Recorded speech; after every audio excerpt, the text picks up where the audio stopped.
There once was a goat named Goat.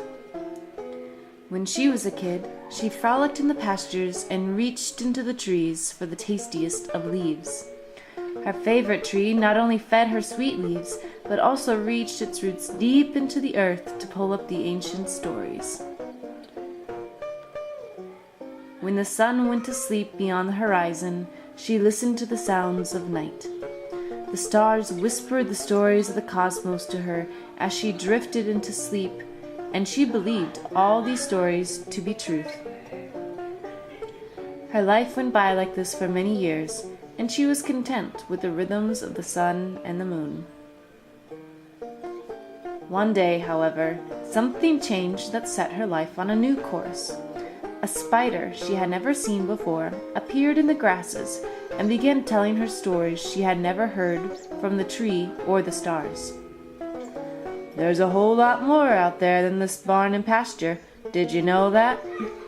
"Oh, I know. The tree and the stars tell me all the stories of the whole world and the cosmos, too." "Don't you think you ought to explore what lies beyond the horizon on your own?" Well, maybe I could go out just for a day. I'm sure the tree and the stars would think that's a good idea, too. I'll spend the day with you and come home this evening when the stars come out." The spider nodded in agreement, and they set out together. Goat wasn't very surprised that everything seemed just as the stars and the tree had told her. There was a fence along the road, some flowers, grass. Everything seemed pretty normal, so far.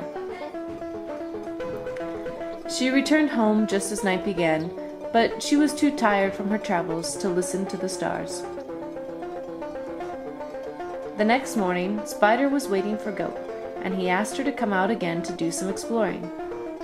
And then again, the two of them left the pastures that were Goat's home. Pretty soon, Goat was only in her home a couple days a week. The rest of the time, she listened to Spider's stories as they walked. Goat had never heard these stories before, and while she was skeptical of them, she also accepted them as truth. After many years, she completely forgot to listen to the stories of the stars or the tree. Spider told her that happiness came from paper that was traded for stuff and things made in factories. He also told Goat that freedom was a glorious feeling, but you could only experience it if you had enough of this paper and lots of stuff and things. Then Spider told her that to get this special paper, Goat would need to work. Goat really wanted to be happy, and she was much intrigued by this glorious feeling called freedom. After a lot of contemplation and thinking about all the stuff and things she could ever want, she decided that she needed to work. So she went to a farmer that Spider had heard needed a milking goat. There wasn't a pasture for her to roll in, or any trees to listen to at the farmer's. He kept Goat tied in the barn with a heap of oats and hay all day. Spider would occasionally visit her and congratulate her for working. "It won't be long, and you'll have enough paper to experience freedom. Won't that be great? When you have enough stuff and things, you'll really think all this work was worth it." And it was Spider's reminders of that glorious feeling called freedom, which he got from stuff and things, that kept Goat hard at work. She kept eating her fill and producing milk for the farmer to sell at market. Until one night, when the moon was especially bright, Goat lay down to sleep and heard a familiar voice. It was a soothing voice coming from above, from the heavens. It was the voice of the stars. They told her the story of a goat that had frolicked in pastures and munched on the tastiest of leaves and was as free as the wind.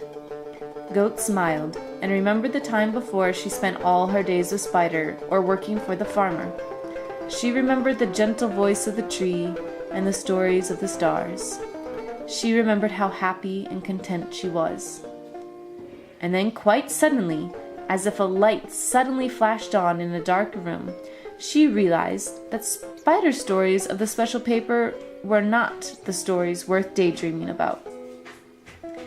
And just as suddenly as she realized that, she realized that her true place in the world was back in the beautiful pastures the stars spoke to her of, because if she really wanted to experience freedom, she needed to experience it without being tethered to the reward of the special paper.